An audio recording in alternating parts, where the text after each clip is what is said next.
अगले दिन वो पूजा की थाल लेकर पूजा कर रहा होता है। तभी टूनी चिड़िया अपने असली रूप में आ जाती है।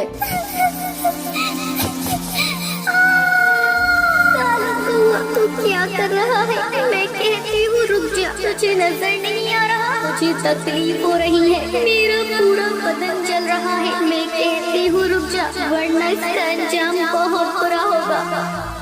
ये देखकर कालू कौआ डर के मारे घर से बाहर भागता है और अपने पड़ोसी चीकू चिड़ा के घर जाता है। चीकू चिड़ा, जल्दी बाहर आओ। तुम्हें पता है टूनी चिड़िया नौकरानी नहीं, वो एक चिड़िया की आत्मा है।